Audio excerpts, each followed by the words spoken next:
Hey guys, it's Tamara Bennett from Southern Adornments Decor. Now, the design I'm going to do today was our best seller this past weekend in the shop. It's the Baby It's Cold Outside design. This one is going to be really fun because we're going to have like a blue background, and then we'll have some swirls of like snow and things.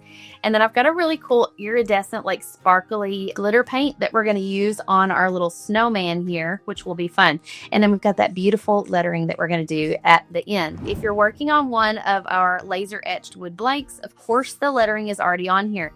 And you're not going to have to paint around this lettering. We're going to paint right over the top of it. We'll still be able to see these letters through the paint. And so then we'll just be able to paint inside the lines when we get ready to do the lettering. Now, if you're working with one of our templates, a template is something you print out on your home printer, you tape it together and make a pattern, and then you trace it on your wood, and you can cut it out with a jigsaw or a scroll saw, or they also include the laser cut files if you own a laser machine.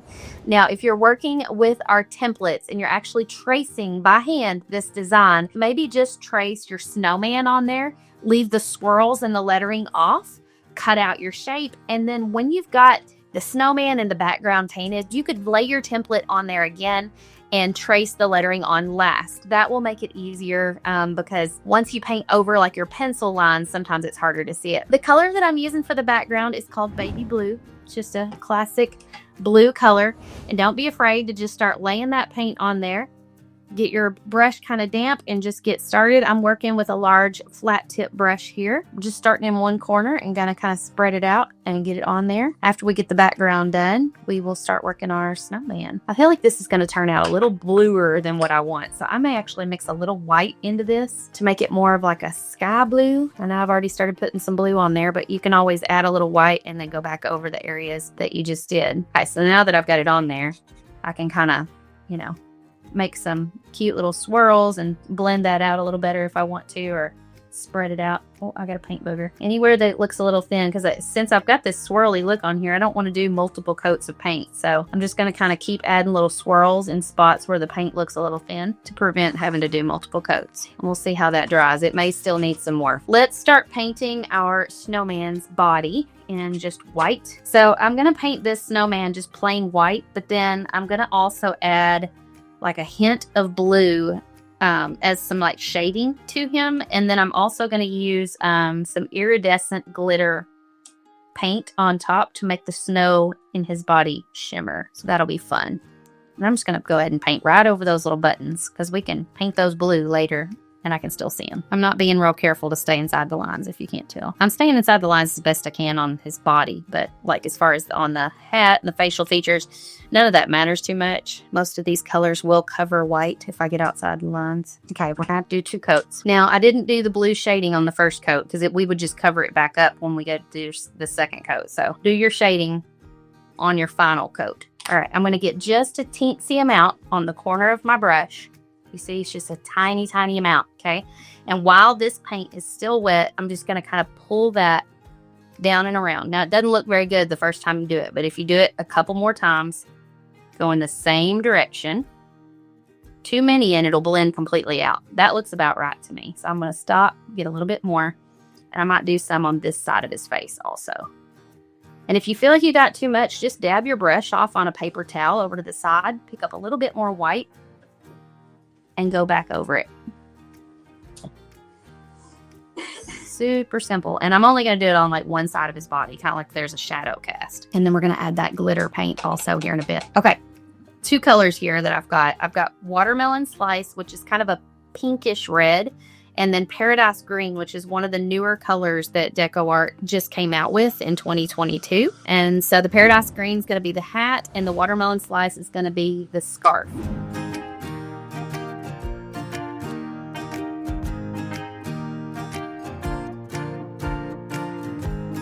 There we go. And that might need another coat, but we'll let it dry for a minute while we paint the hat. Okay, I forgot this Paradise Green has a little bit transparent. So I'm going to add a little white to it. See if I can't make it cover a little better. Look how that changed the color quite a bit. So if we want that original color, we could base coat it with the color mixed with white and then do top coat with the original color without the white, and that would darken it just a little. But I need to cover up the wood grain, so that's why I mix in the white. If you ever have trouble when you're painting like this, controlling your paint and you feel like you've just got paint everywhere, you're probably putting too much on your brush at one time. I'm just barely dipping my brush in that paint and picking up a little at a time. So you see me go back and forth to my paint palette quite a bit. I'm going to go in with one more coat of the white mixed in, and then we'll do, so 3 coats total. The second coat, it just needs a little more coverage before we add on the original color.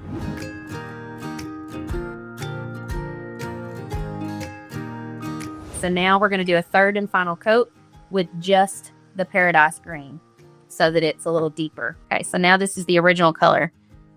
Let me see, there's a little glare. Do you see how it's covering better now and it's actually looking darker?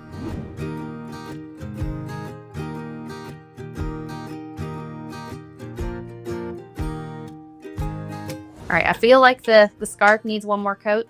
So we're just going to do that real quick, and then we can do our buttons. And I've chosen a darker blue for the buttons. The blue that I've got for the buttons is Victorian blue. I really like this blue. I'm going to grab a filbert tip brush to do these buttons. Filbert means that it's, instead of being flat at the top, it's slightly rounded, almost like the tip of your finger. And these kind of brushes are really great for doing anything that's rounded. And so because we're doing like rounded buttons, it'll help us make that rounded shape a little better. These also work great for like flower petals and things. Flat tips sometimes when you're doing something round will tend to splay out the bristles, like the edge of the bristles don't want to go around and make a nice round shape. And so the filbert just kind of make that a little easier. You can kind of almost just twist the brush and it will do the work for you. What's next? We've got a little orange nose. There was also some shading. I forgot there was some shading on the little hat. So we might be able to go back and do that just real quick with this blue that we already have. I'm going back to that flat tip brush, and I'm gonna pick up some of the original Paradise Green and then just dip the corner of my brush into that Victorian blue. And let's see, I'm gonna make kind of like a little swoop right here, like the hat has a fold in it. It's a little strong, so I'm going to go back and get my original color. No more blue, just a original color. And I'm keeping the brush kind of flipped the same way every time. So I'm not like rotating my brush. I'm keeping the blue to the same side. Getting the original color plus a tiny bit of the dark blue. Let's go down the outside of the hat. See how that adds just a little bit of a shadow down the outside part of the hat. It's cute. I forgot about this part. I'm glad I noticed it on the picture.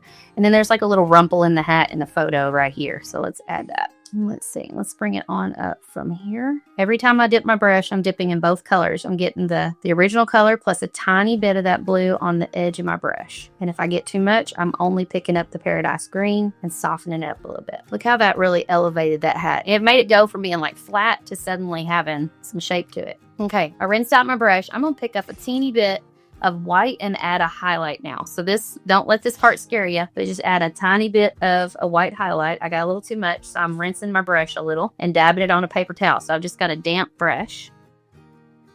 And I'm going to kind of blend and add that little highlight in different areas. I'm going to get, I want a bright orange. Let's go with this orange flame color.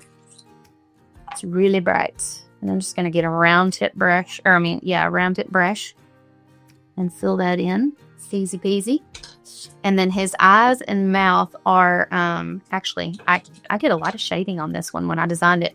The nose actually has a little bit of a white highlight to it. So I'm going to rinse my brush and get a little bit of a white highlight on the top of that nose. Let's go to a small filbert tip brush for this. And we're going to dip in the original blue, but then also pick up a little bit of white. Do a highlight on our buttons. Kind of have to twist my head to be able to see what I'm working on here because the way the light fits this. Can't see the highlights very well. Oh, that was too much. Go back with the blue, soften it up a little. Okay, let's do some eyes and the little mouth. I've got this little Rider bottle that already has black paint in it. So I thought I might give that a shot and see if I can get it all down at the tip of the Rider bottle. This is just regular black paint in this little Rider bottle. You could also use a paint pen for this if you like, but I wanted them to kind of like look like coal, and so by putting it on a little thicker with this Rider bottle, it looks a little bumpy and dimensional, which actually looks a little bit more like coal. Let's go ahead and do those with the Rider bottle. That was pretty easy. Do the little dots. If you don't have a Rider bottle, just use like a paint pen or even a paintbrush will work. There we go.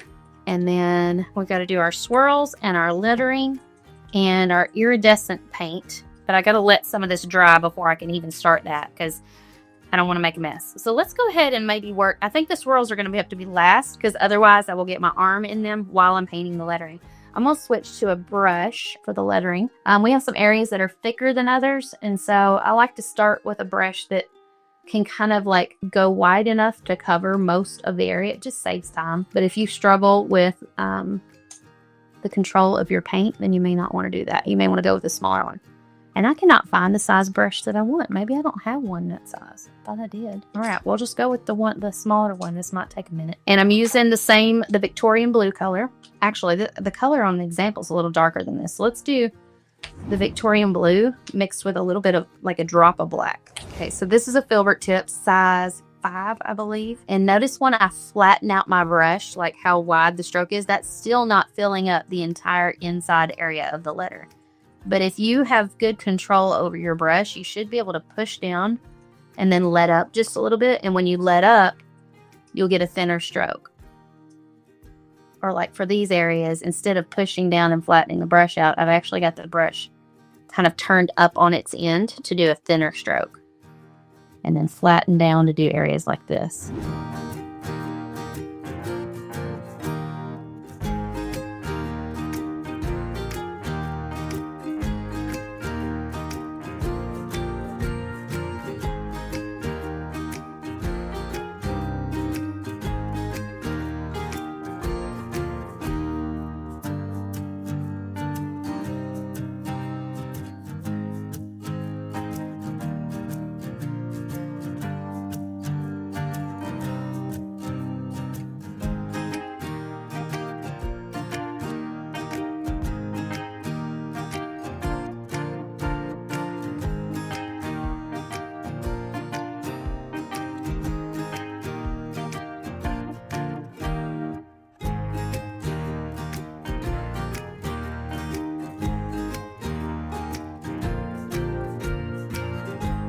Well, I'm done with the base coat, but let me show you up close.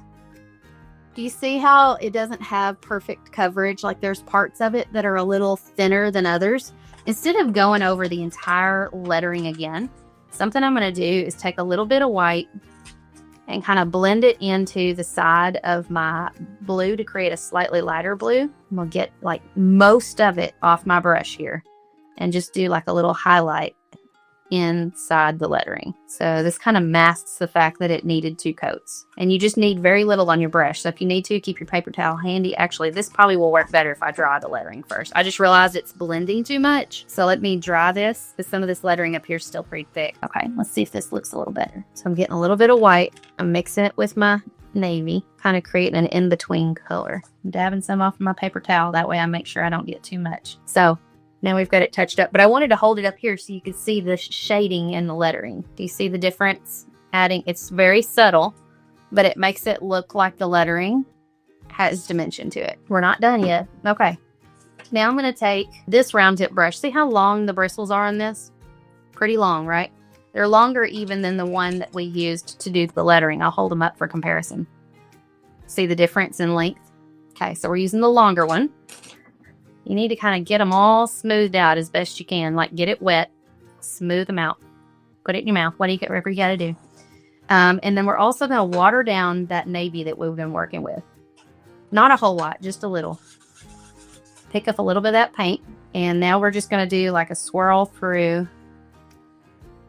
I didn't pick up enough. We're going to do a swirl going through the sides. Don't be afraid.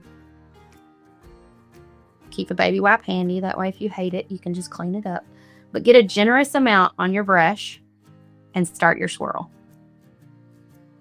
And if you accidentally skip a spot like I just did, just get a little bit more. Start where you did, pick it up, and then just trail it to meet. And they don't have to perfectly connect like here and there. I mean, once we get all the other details on here, that's going to be the least of your worries. Okay, we're going to dry this, and then we're going to put the finishing touches on with a little bit of this. I just found this in my stash. I didn't even know I had it. It's gloss enamel glitter, transparent glass paint.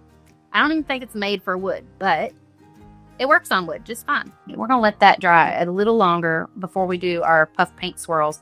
we're going to do this on the snowman. Look how sparkly that is coming out the top of there. It's real pretty.